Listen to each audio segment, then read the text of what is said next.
one of the more popular shows, I think it's fair to say that the streaming has kind of become the dominant force in television, right? And one of the shows that is not entirely, but a big part of that transfer of power from the traditional broadcast network television to streaming television has been Stranger Things. That's a show that was really at the forefront of kind of moving that emphasis over. Stranger Things was a Netflix show that kind of came out of nowhere, took the world by storm. Everybody was talking about it and kind of continued to ever since the end of season 3, 6 years ago, or however long ago it was, because that was a long time ago the season 3 ended. Well, they have finally now announced when the new season is coming. And the new season is coming. Let me see if I can find it here. Yeah, there it is. The new season is coming, and it's going to be broke into 2 parts. All right. Now there were some rumors about them doing this, and apparently it is absolutely true. They have broken it down into 2 parts, and the 2 parts are going to be part 1, or volume 1, they're saying, that's going to be released in May. And then volume 2 is going to be released in July. So much like what they did for, what was it that did it again? Of course, it was Britney Spears. No, it was Lucifer. Oh. Much like what they did with that one season of Lucifer, where they released half of it once. Again, we're seeing this slow transition of Netflix starting to maybe release not everything all at once, but that thing is coming in 2 parts. There was a couple of interesting pieces of news about this. Number 1 is that we've got the premiere date set now for May and July. It's for the 2 parts, the 2 volumes. The other thing that is news that is in there is that they have confirmed now that season 4 is the second last season. Season 5, they've confirmed now, will be the final season. That has been strongly speculated for a long time anyway, but they have now confirmed it, that season 5 is the last thing they're going to do. But this is also interesting. I want to go to this little letter that they included with the press release stuff. And that was this letter that they have here, that they put out, kind of announcing that, yeah, season 5 will be the last one. We're releasing this thing in 2 parts. We're so excited. But in the last paragraph, Matt and Ross say something that kind of leads us to something else. In the beginning of the last paragraph, they say this: there are still many more exciting stories to tell within the world of Stranger Things. New mysteries, new adventures, new unexpected heroes. But first, we hope that you'll stay with us as we finish this tale of a powerful girl named Eleven and her brave friends, of a broken police chief, a ferocious mom, a small town called Hawkins, and an alternate dimension known only as the Upside Down. As always, we are grateful for your patience and support. It's the first part. There are many more exciting stories to tell within the world of Stranger Things, new mysteries, new adventures, new unexpected tales. They're basically just telling the world right now there's going to be Stranger Things spinoffs.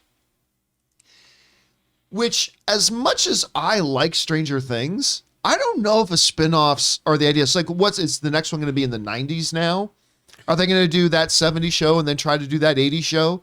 And then try, now that they got the 80s show and Strange Things, they're going to try to do the 90s? I don't know. Are they going to be playing other guys playing Dungeons and Dragons? I don't know. That's one of the reasons I love Stranger Things, is the Dungeons and Dragons connection. But anyway, look, all I can say, it's about damn time. We've been waiting for a very long time for this next season. I know some people didn't think, Stranger Things season 3 was their favorite. I love season 3. So fun. There was that one episode that everybody was upset about, the one where Eleven is off on her own. It's because she's with the Kirkland X-Men. That's a good way of putting it. I liked that episode. I thought it was a change of pace. Mm-hmm. I kind of like that they were mixing it up a little bit. The Mandalorian episode of Stranger Things. Yeah. That's exactly what it was, actually. That's a perfect analogy. I liked it. I'm looking forward to this last one. Look, I'm not like a major Stranger Things-ophile. But I like the show very much. I cannot wait to see it again. Anyway, Chris, what's your attachment to Stranger Things? Have you watched it regularly when it was actually on? And what do you think about them? Number 1, finally it's coming back. We have release dates. What do you think about them breaking into 2 parts? What do you think about 5 being the final season? What do you think a lot to talk about? There's so much here. Yeah, so much. What are you thinking? Breaking it up into 2 parts is very promising to me, because I feel like we're going to get many more episodes. We're going to have much more story here, because we are getting towards that wrapping up point. And we have a lot of things that have been left unsaid, too. We're going to find out more about Hopper, because he is for sure alive. Sure. We are going to see him. We're going to learn about, Eleven's new life in this other town where she's trying so desperately to be a teenage girl and be normal because she's never really had to do that. She's had this whole built-in friendship with all these people who found her and kind of banded together with her. I'm pumped about it. I'm really excited. I do know in that last season, we did have that kind of backdoor pilot with those other characters. Yes. And I am interested to see all the other test subjects because being 11, there's obviously others, and I think there's a lot to explore there. I wasn't a huge fan of it, again, just because it was like, ooh, angsty teenage X-Men, yeah, who are kind of not as cool. Hopefully they just, learned from what they did with that episode, and we can have something that's more compelling this time around. And also, let's find Steve Love. Let's get Steve poor Love. Steve. Scoops ahoy! You come on, you deserve it. Rob, I don't even know if you watch Stranger Things. Oh, yes. And what do you think about all this stuff? Well, first of all, Stranger Things season 3 was kind of like Ocean's 13. It was better than season 2, but not as good as season 1. Mm-hmm. Okay. Kind of like, but I liked it. It was like Chris said, it's a lot of fun that season. But I really like Stranger Things. Look, as a dyed-in-the-wool Stephen King fan, which so much of this series takes its inspiration from. Even the logo is based on the fonts that were on Stephen King books in the 80s.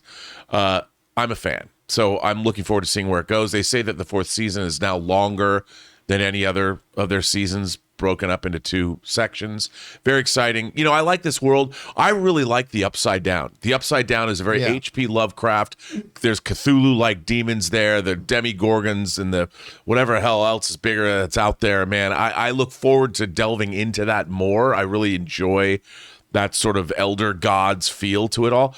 Dude, I'm stoked. I mean, I think that as long as, it's getting a little bit repetitive, I'd like to see a little bit more concepts brought into this idea of what is the underneath. And I think we're going to need to see more of that. But I'm excited, man. Two things I want to know your opinion on here, though, is what do you think about this pattern we're starting to see with Netflix now of breaking up their shows, the seasons of the shows into 2 separate volumes? We're seeing some other stuff like that. What do you think about that? And also, what do you think about the stuff that's in that letter about maybe there being spinoffs? If there are, what kind of direction do you think they could go with that? Well, I think, look, as we all know, streaming is driven by subscription. Yeah. So I think by breaking these things up, it spreads out the love. If these marquee shows, and the thing is, there are new generations of people all the time. So hopefully that people will have discovered Stranger Things, or they're going to discover Stranger Things. So by breaking it up over the course of, say, 2 or 3 months, you're driving subscriptions over. As we've seen, John, we've talked about a lot on the show, streaming shows burn out fast like a meteor, and then they're gone. They streak across the sky for a second and then they're out. But not if you break it up. Like, I'm a huge Ozark fan. They only had the first 7 episodes, part 1 of Ozark the last season. Then we get the other seasons a couple of months down the road. So it gives the show time to build momentum and word of mouth. Then people that might not already subscribe to Netflix, although I don't know who doesn't subscribe to Netflix, will subscribe. So it's hopefully driving their subscriptions more than it would if it just dropped at once.